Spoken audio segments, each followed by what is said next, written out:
titre dans cette édition, la Guinée-Conakry. Le pays a fêté ses 60 années d'indépendance hier mardi.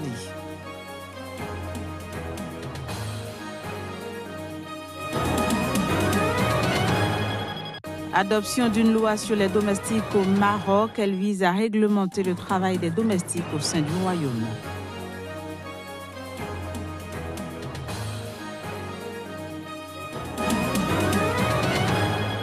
Puis, prix Nobel de la paix, l'Institut international de recherche sur la paix de Stockholm juge inappropriée la nomination de Donald Trump.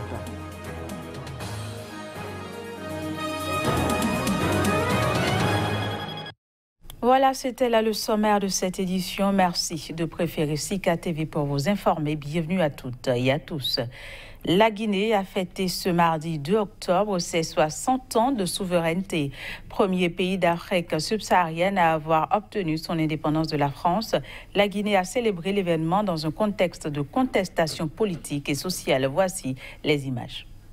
Célébration de la 60e année d'indépendance de la Guinée. La cérémonie s'est ouverte par des chants et percussions traditionnelles. Elle s'est poursuivie par un défilé civil et militaire. Plusieurs dizaines de milliers de personnes, essentiellement des jeunes, se sont massées au stade du 28 septembre de Conakry dans une ambiance festive pour vivre l'événement auquel ont pris part une dizaine de chefs d'État africains. Parmi eux figuraient les présidents sénégalais Macky Sall, mauritanien Mohamed Ould Abdelaziz, malien Ibrahim Boubacar Keïta, burkinabé Roch Marc Christian Kaboré, tchadien Idriss Déby Itno, congolais Denis Sassou Nguesso, gabonais Ali Bongo Ondimba, togolais Faure Gnassingbé, ghanéen Nana Akufo-Addo et libérien Georges Weah.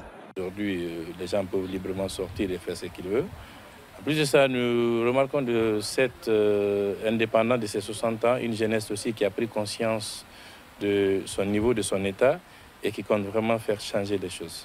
La Guinée se développe petit à petit et maintenant nous avons, n'est-ce pas, des cadres guinéens qui étudient ici et ailleurs. Je pense que si les Guinéens sont courageux et puis s'il y a la justice, je pense que la Guinée va, n'est-ce pas, avancer dans l'histoire. La Guinée est devenue le premier pays d'Afrique subsaharienne à obtenir sa souveraineté de la France après avoir voté non le 28 septembre 1958 au référendum instituant une communauté franco-africaine proposée par le général de Gaulle. Au Mali, le Premier ministre Soumeylou Boubèye Maïga était en visite à Mopti dans le centre du pays. Il s'y est rendu pour assister à l'officialisation d'un cessez-le-feu entre les groupes armés Dogon et Peul. Reportage. Le chef d'un groupe armé Dogon, accusé des actions envers des civils Peul dans le centre du Mali, s'est engagé ce mardi à un cessez-le-feu. C'était lors d'une rencontre à Mopti entre les deux communautés présidée par le Premier ministre Soumeylou Boubèye Maïga. À cette occasion, le Premier ministre, qui avait présidé une rencontre de réconciliation entre dirigeants Peul et Dogon, où il s'était engagé à désarmer de gré ou de force les milices, a assuré de la volonté du gouvernement malien de faire tout ce qu'il faut pour ramener la paix, pour la consolider, promettant une présence accrue de l'État par des projets de développement. Il faut que les populations soient impliquées aux côtés de l'État pour pouvoir amener la sécurité, la paix, la cohésion. Plus tôt dans la journée, à l'occasion de la rentrée des classes, le Premier ministre avait mené près de Mopti une opération de réouverture d'écoles fermées à cause de l'insécurité. Il a également procédé à la distribution de kits scolaires et annoncé le financement de cantines pour encourager les enfants à retourner en classe. Dans cette région, nous avons, au cours de l'année 2017, depuis 2017, plus de 400 écoles qui étaient fermées. Je pense que nous pourrions ouvrir normalement cette année au moins la moitié. Le Premier ministre Soumeylou Boubèye Maïga s'est également rendu à Bandiagara pour la pose de la première pierre d'une université. Au Bénin, les 7 sages de la Cour constitutionnelle ont validé après une réunion ce mardi le nouveau code électoral qu'ils jugent conforme à la Constitution. Par ailleurs, la Cour a éjecté certains articles du dit code adopté le 3 septembre dernier par l'Assemblée nationale. Suivons le président de la Cour constitutionnelle pour plus de précisions. Sur les dispositions conformes à la Constitution, considérant que l'examen de la loi déférée relève que toutes ces autres dispositions sont conformes à la Constitution. Décide. Article 1er. La requête du président de la République est recevable. Article 2. Les requêtes de messieurs Paul Déoumont et Boris Aké sont irrecevables. Article 3. Sont contraires à la Constitution, mais séparables de l'ensemble du texte. Les dispositions des articles 227, 244, 249 et 308 de la loi numéro 2018-31 portant code électoral en République du Bénin, votée par l'Assemblée nationale le 3 septembre 2018. Article 4. Sont conformes à la Constitution toutes les autres dispositions de la loi numéro 2018-31 portant code électoral en République du Bénin, votée par l'Assemblée nationale le 3 septembre 2018. Article 5. La présente décision sera notifiée à M. Paul Déoumont et Boris Aké, à M. le Président de l'Assemblée nationale et à M. le Président de la République et publiée au journal officiel. Le Maroc vient de se doter d'une nouvelle loi. Le texte adopté hier mardi est destiné à mettre fin aux abus dont sont victimes les domestiques dans le pays. Voici les détails.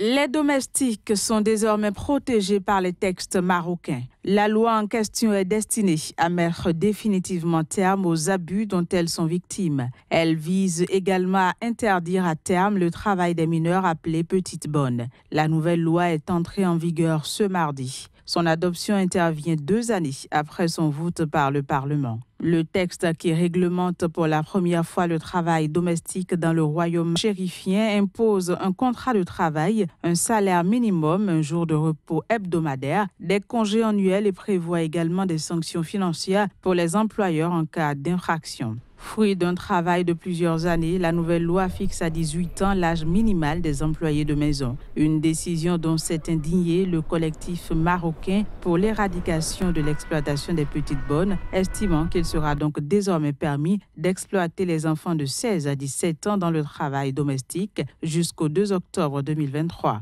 Selon une étude commandée en 2010 par des associations, on comptait alors au Maroc entre 66 000 et 80 000 domestiques âgés de moins de 15 ans.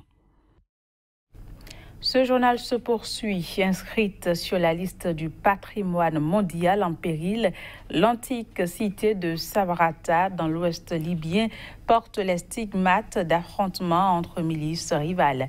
Ces stigmates en question font craindre le pire pour le précieux héritage archéologique de ce pays. Les détails, ce sera dans cet élément. S'étendant sur 90 hectares avec une partie engloutie par la mer, la cité romaine de Sabratha est l'une des 3 villes de l'ancienne Tripolitaine romaine avec Oea, l'actuelle Tripoli et Leptis Maya à l'ouest.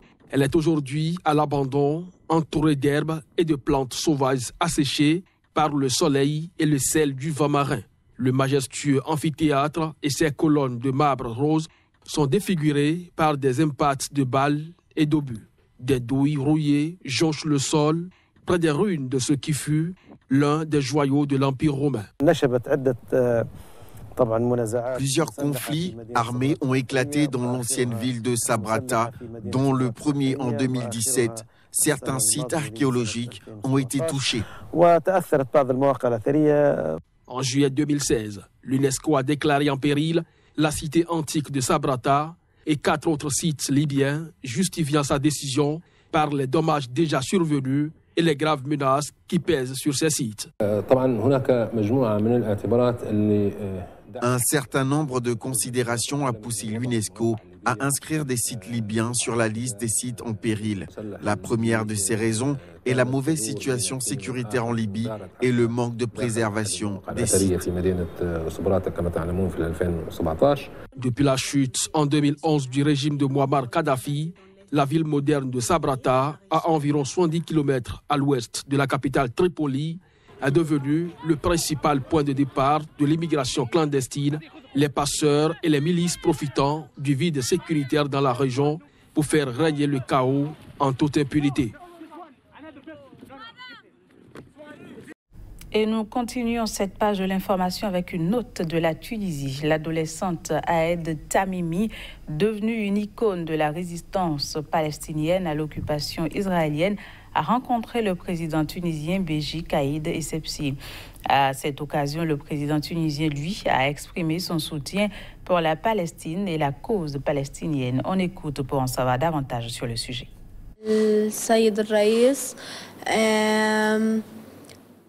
Le président tunisien a exprimé son soutien pour la Palestine et la cause palestinienne. Il a dit que nous ne faisons qu'un.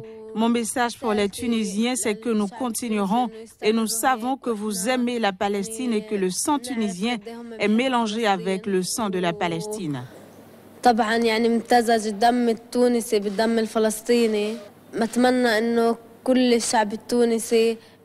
J'espère que tous les Tunisiens sont forts. Nous ne formons qu'un peuple et selon la volonté de Dieu, notre libération viendra de la Tunisie. Nous remercions tout le monde pour le soutien et le temps consacré, car vous n'êtes pas seulement des supporters, mais des partenaires pour la cause palestinienne. Puis, dans une interview, Dan Smith, le directeur de l'Institut international de recherche sur la paix de Stockholm, CIPRI, a estimé que récompenser le locataire de la Maison-Blanche par le prix Nobel de la paix décerné à Oslo le 5 octobre prochain serait inapproprié, et ce après son retrait d'accords multilatéraux sur le climat et l'Iran notamment.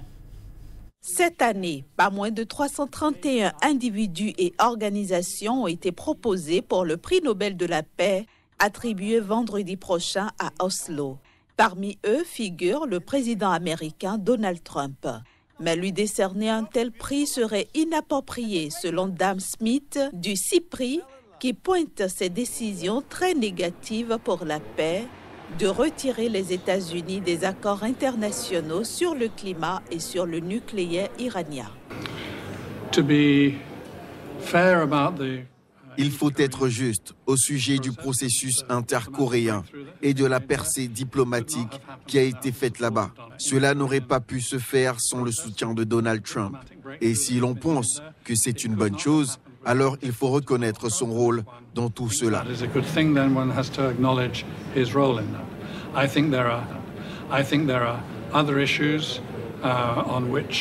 En revanche, il y a d'autres problèmes sur lesquels les politiques mises en place par l'administration américaine sous Trump sont très négatives pour la paix, en particulier le retrait des États-Unis de l'accord de Paris sur le changement climatique et le retrait des accords sur le nucléaire iranien.